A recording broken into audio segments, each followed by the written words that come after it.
आपल्या नेहमीच्या रोजच्या त्याच भाज्या खाऊन जर कंटाळा आलाय किंवा घरामध्ये भाजीच नसेल अशा वेळेला किंवा भाजी असली तरी सुद्धा कराल अशी एक नवीन रेसिपी, तोंडाला अजिबात चव नाहीये, अजिबात भूक लागत नाही अशा वेळेला तुम्ही कांद्यामध्ये बेसन तर घालूनच पहा. कांद्यामध्ये बेसन घालून तर पहा, एक वेळ लावणारी चव पाहिल्यानंतर लगेचच बनवायला घ्याल.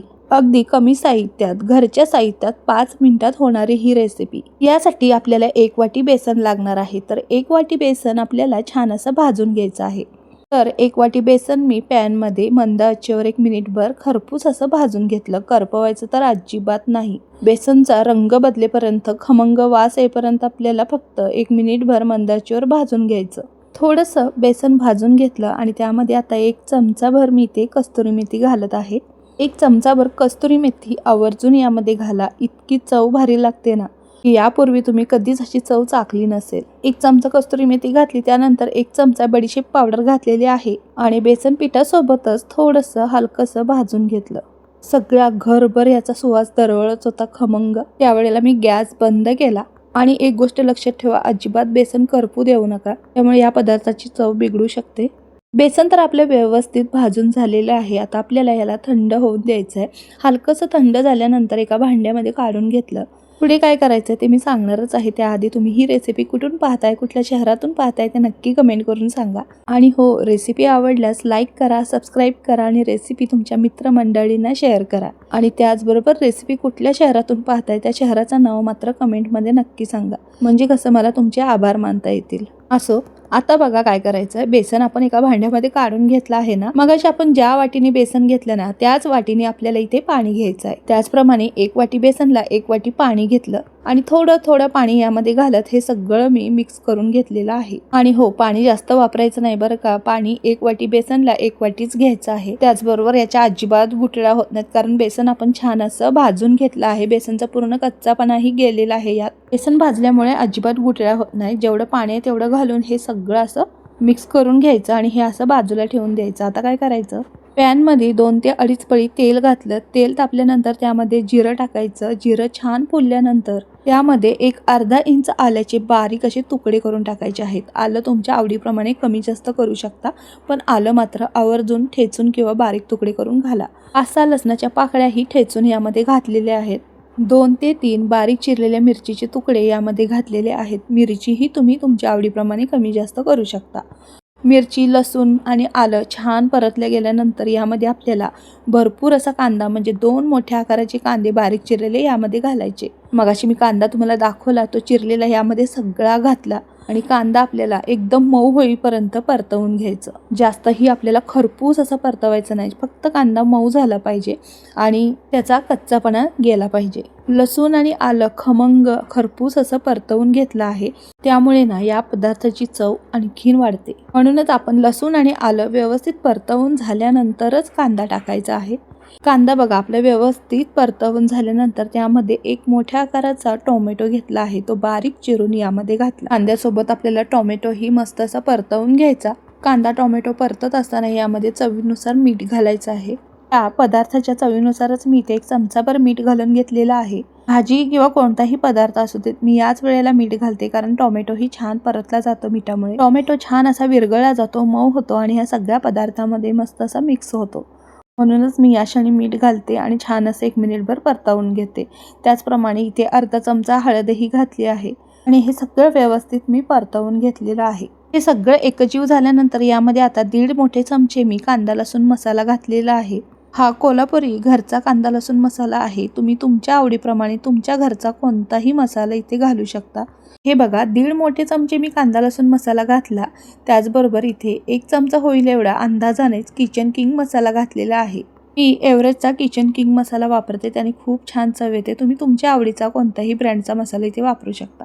कांदा लसूण मसाला, किचन किंग मसाला घालून हे सगळं व्यवस्थित मिक्स करून घेतलं आणि आता आपल्याला पुढे काय करायचं आहे, हे ना सगळं व्यवस्थित एकसारखं करून पसरून ठेवायचं आणि आपण जे मिश्रण बेसनाचं केलं आहे ना, ते यामध्ये ओतायचं आहे. एकसारखं सगळ्या बाजूनी ओतून घ्यायचं. या पद्धतीने मिश्रण असंच घट्टसर असलं पाहिजे बघा.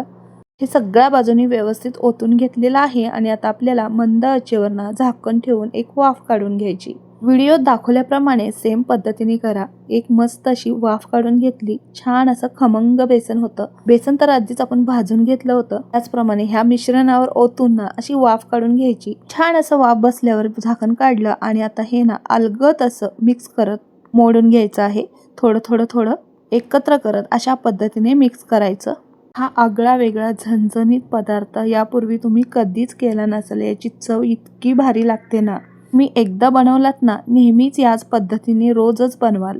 मंद आचेवर गॅस ठेवून हे सगळं व्यवस्थित मिक्स करून घेतलं. परत एकदा झाकण ठेवून आपल्याला ह्याला एक छान वाफ काढून घ्यायची आहे. त्याचा कच्चापणा तर गेलेलाच आहे, पण हे सगळं व्यवस्थित ना ह्या मसाल्यांबरोबर मिक्स करून घ्यायचं आणि मंद आचेवर हे छान असं परतवून घ्यायचं आहे. हे जेवढं व्यवस्थित परतवाल ना तेवढं खमंग होत जाईल. गरमागरम कडकडीत भाकरीसोबत, चपातीसोबत किंवा वरण भातासोबत एक नंबर लागतं. याच्यासमोर अंड्याची भुर्जी किंवा पनीरची भुर्जी ही फेल होईल. तोंडामध्ये घास टाकताच ना वाह म्हटल्याशिवाय राहणार नाही अशी चव आहे याची. ही एक वेड लावणारी चव आहे. या पद्धतीने तुम्ही नक्कीच करून पहा. शेवटी आपल्याला भरपूर अशी भुरभुरून घ्यायची आहे ती हिरवीगार कोथिंबीर मात्र बारीक चिरलेली भरपूर घाला याच्यामध्ये. आणि हे सगळं व्यवस्थित मिक्स करून मंद आचेवर परत एकदा झाकण ठेवून एक छान अशी वाफ काढा. एका वाफेतच छान असं मस्त मुरलं जातं हे सगळं आणि याची चव मात्र दुप्पट होते.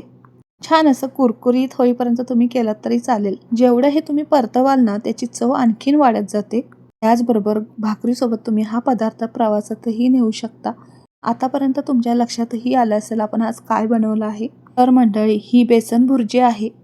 तर तुम्ही याला बघून झुणका म्हणाल तर झुणका तर अजिबात नाही. तुम्ही या पद्धतीने एकदा बनवलात ना तर तुम्हाला याची चव नक्कीच कळेल. तर भरपूर असा कांदा आणि एक वाटी बेसनपासून आपण बेसन भुर्जी आज बनवली आहे अगदी वेगळ्या पद्धतीने. आणि जी पद्धत दाखवली आहे ना सेम त्याच पद्धतीने तुम्हीही करून पहा. नक्की सांगते खात्रीने की तुम्ही कमेंट करून सांगाल रेसिपी कशी झाली ती. आणि नेहमीच याच पद्धतीने बनवाल एवढी मात्र गॅरंटी देते. दिसायला पहा किती सुरेख दिसत आहे. याच्या समोर ना अंड्याची भुर्जी ही फेल होईल. तर अशी बेसनची खमंग आणि झणझणीत भुर्जी असेल तर त्याच्यासोबत मस्त अशी तांदळाची खुसखुशीत भाकरी. म्हणूनच आज मी मस्त अशा गरमागरम तांदळाच्या भाकऱ्या केल्या होत्या. एकदम मऊ आणि त्याचं पापुद्रा कुरकुरीत खुसखुशीत. त्याच्याबरोबर ही भुर्जी एक नंबर कॉम्बिनेशन आहे. नक्की करून पहा. रेसिपी तुम्हाला नक्कीच आवडेल. आवडल्यास तुमच्या मित्रमंडळींना शेअर करा. रेसिपी इतकी छान आहे ना केल्यानंतर तुम्हाला आवडेलच. नक्की करून पहा. अगदी लहान मुलांपासून मोठेही आवडीने खातील. त्याचबरोबर पाहुणे आल्यावर तर नक्कीच करून पहा. पाहुणेही थक्क होतील अशी छान आहे चव. पाहुणेही तुमचं कौतुकच करतील. त्याचबरोबर आरोग्याच्या दृष्टीनेही फायदेशीर आहे हा पदार्थ. बेसनमध्ये भरपूर प्रमाणात प्रोटीन असतं. त्याचबरोबर कांदाही शरीराला थंडावा देण्याचं काम करतो आणि उन्हाळ्यामध्ये अजिबात तोंडाला चव नसते. पाणी पिऊनच पोट भरतं. अशा वेळेला गरमागरम मस्त तांदळाची खुसखुशीत भाकरी आणि त्याच्यासोबत हा बेसनचा झणझणीत पदार्थ म्हणजेच बेसन भुर्जी असेल तर जणू काय स्वर्गसुख. बरोबर आहे ना मंडळी. तर मंडळी आज एक छान रेसिपी शेअर केली आहे. नक्की तुम्हीही या पद्धतीने करून पहा. बघू शकता बघता क्षणी खावीशी वाटते. भूक नसणारेही 2 भाकऱ्या खाल्ल्याशिवाय राहणार नाहीत. आणि याच्यासमोर ना अंड्याची भुर्जी आणि पनीरची भुर्जी ही फिक्की पडेल. नेहमीच तुम्ही याच पद्धतीने भुर्जी बनवाल. मंडळी घरच्या साहित्यामध्ये 1 वाटी बेसन आणि 2 कांद्यापासून एक सोपी साधी रेसिपी शेअर केली आहे. नक्की या पद्धतीने तुम्हीही बनवून पहा. आतासाठी बाय. भेटूया पुढच्या रेसिपीमध्ये. धन्यवाद.